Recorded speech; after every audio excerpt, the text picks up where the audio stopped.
Hello, welcome back to Deconstructing with Dawn. I have 3 updates for you. Number 1, if you're here for DNA, I filled out the DD-214 that I sent for my father's Marine Corps records. I listed myself as next of kin. I listed him as deceased. First off, I'm not his next of kin. I'm only one of 6 children. I am his oldest, apparently. He has 2 ex-wives. I didn't know his social. I didn't know his address. I don't even really know if he's dead. If I were the Marine Corps, I wouldn't give me that information. So I doubt I'm going to get anything. If I do, I'll let you all know. But I didn't have enough information. So I don't know. I don't know if they'll give me anything.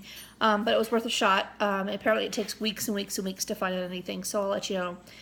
Secondly, I kind of messed up on Saturday.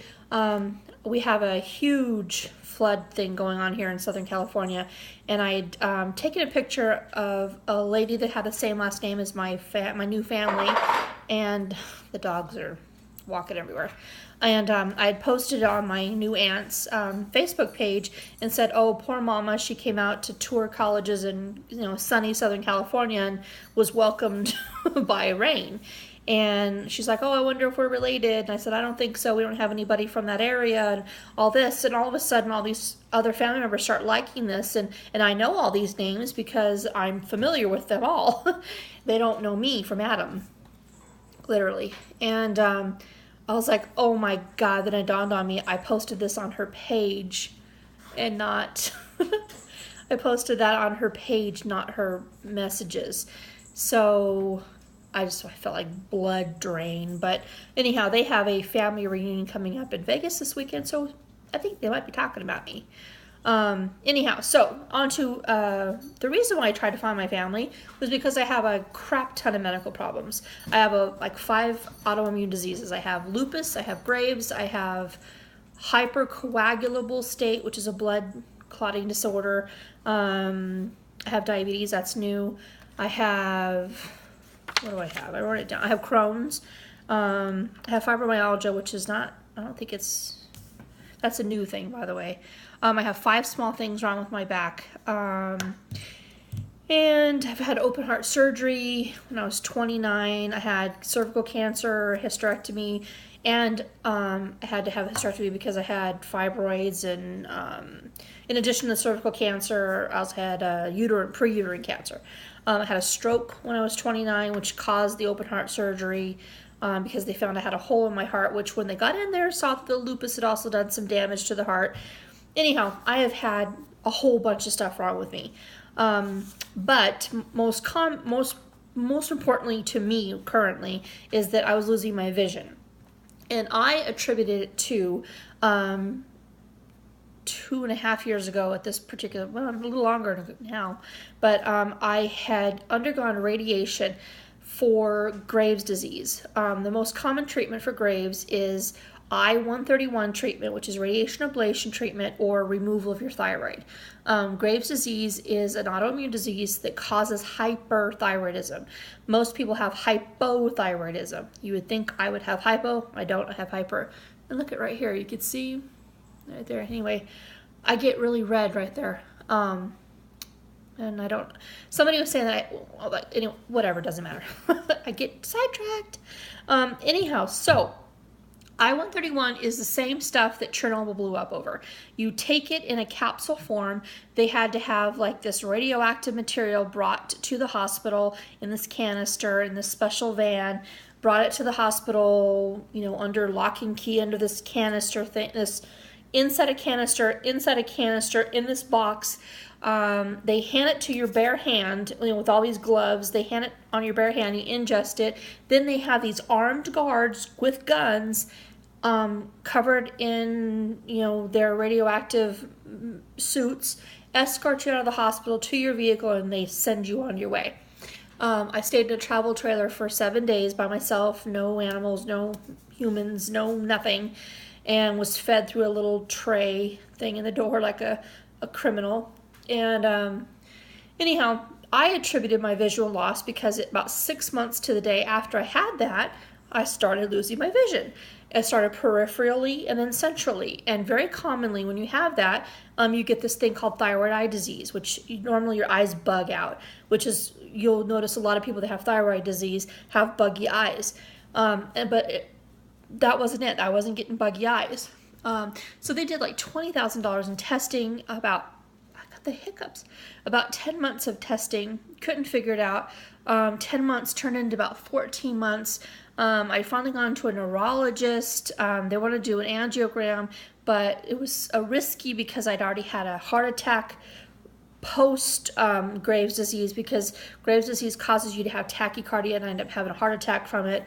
I'd already had a stroke before because of the clotting disorder, so it was really a dangerous thing. So anyway, the insurance company's like, I don't think we should do this, so they were fighting the doctor for it.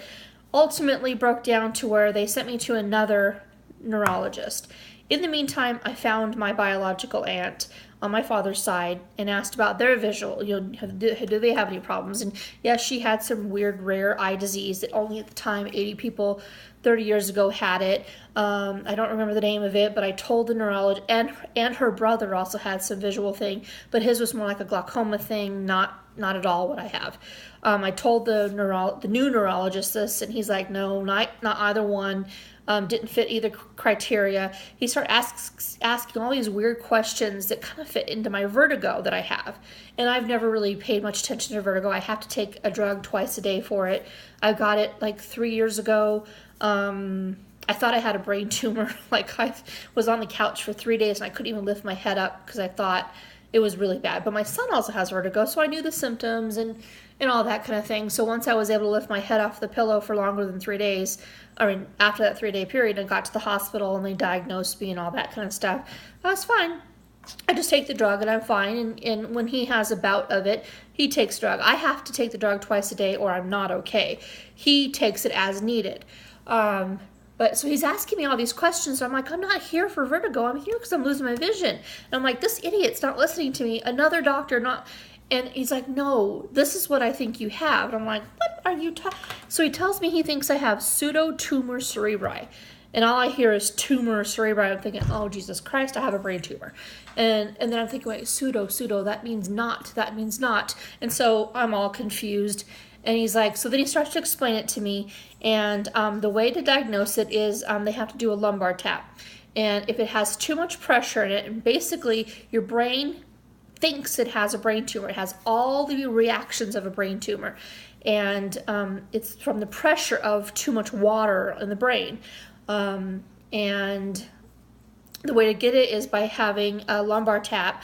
So he scheduled one. That was like on Thursday. I think I had to come in the next Friday. He tried to do it, and because I have 5 things wrong with my back, one of them is a hemangioma on the L3, which is the perfect spot to enter when it comes to these lumbar taps. And he just couldn't get it. So he couldn't do, and how they do a lumbar tap is they, on the top of the skin, or subcutaneously or whatever, they do Novocaine, and then they go deeper the next shot, they go deeper, and then they go deep with the pipette thing of the long needle for the actual spinal tap itself. And so all 3, he just couldn't get it.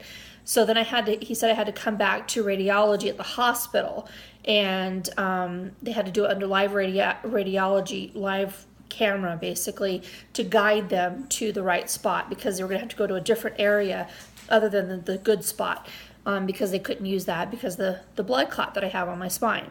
So that had to be done the next Thursday, I think it was. So I go the next Thursday, and the doctor tries again, the first shot, second shot, big old needle, couldn't get it. Goes to do it again, and every single time it's shot. And so the second time he's like, I can't do it. So he's like, tells me, don't move. Meanwhile, I have like this 15-inch thing sticking out of my back, and tells me not to move. And he goes running out of the room to go find another doctor, like a senior doctor who's having lunch. So he has to gown up because it's under radioactive in the room. The x-rays are going. And so he gowns up really quick, and he tries to line it up, and he's having trouble. So the third time it doesn't work. So he's like, okay, let's do it on your stomach. So he puts me on my stomach, and then he does it the 4th time. So the 4th time he gets it and it's positive. And then I read later on, when you've done it that many times, it can release fluid to where even though it is positive, it's going to be a weaker positive because you've already damaged, you've already released some of the fluid. So even though it was positive, it wasn't as positive as it could have been because I'd already had 3 other spinal taps. Even though it wasn't successful to get the entire tapping of it, it was tapped. Anyhow, apparently it interrupts it. So I do have PseudoTumorCerebri. They treat it with spinal taps, and that will never happen. You will just have to put me to sleep right now because I will never have that again. It hurt for like 4 days. My back, I have 5 things wrong with my back, and you just did 4 spinal taps, and it hurt so bad for days afterwards. It was incredible. And this is a treatment every other week. You're supposed to go in and have your brain fluid drained so you don't have so much pressure in your brain. And that is not happening. That will not happen. So what the doctor chose to do for me is to give me a diuretic, which is supposed to like get rid of fluids in your body, and this Topamax, which is supposed to help with headaches. Now I've had a headache every day for years, and it's just a mild headache. I don't even take Tylenol for it. I have this buzzing in my ear. I have this floating thing going on. So I've had this, vertigo thing for years, and I deal with it. Now that I've been taking this drug for a week, the headache is insane. The noise in my head is like I can't even sleep. There's like zzz going on all the time. I had to wake up at 2. I didn't wake up at 2 because I'd never gone to sleep. But at 2 o'clock in the morning, I had to take Tylenol last night because the noise and the headache was just crazy. I'm in worse shape than I was before I even started this. And tonight starts the next dosage to increase it. Sorry. No. That's Kodiak. The neighbor's barking. And not the neighbor. The neighbor's leaving. Anyhow, so I had to increase the dosage over a month's period to the maximum dosage. If this does not work, there's the spinal tap every other week. That's not happening. Drug therapy, the next thing is they put a shunt from your brain into your stomach. My endocrinologist is not going to approve that because if I can't survive having the tumor removed off and my thyroid removed, I'm not going to survive this. And the other thing is putting a stent in your brain where it opens up this like valve area, I guess, that like releases the fluid to be not accumulated in your brain. So surgery is not an option at this particular point. So this drug therapy has to work or it's nothing at all because I'm not doing lumbar. No. Sorry. I'm not going to do this video again. Pardon the barking. Okay, so that's what I have. My visual will not come back, but it won't get worse now. As long as this treatment works. However, one of the side effects to Topamax is visual loss. Isn't that lovely? So hopefully I don't get worse, but now we know why, and whatever, there's an answer. And it had nothing to do with my father. Anyhow, this is Kodiak, who's now going to bite my face. So now the makeup giveaway. I am going to do like Kara's Corner decided to do. She is going to do a 500 subscriber giveaway, and I'm going to do the same thing. I was going to do 300, but I'm really close to that. So I'm going to do a 500 giveaway where because I'm a control freak, I wanted to do a cool and a warm giveaway. So like gray tones, silvery, like for the cool tone people, and then for the warm toned people. So I wanted to like, if you wanted warm or if you wanted cool, you just make your selection. If you wanted cool or if you wanted warm, make your selection. You had to be over 18 and live in the United States and be a subscriber to my channel.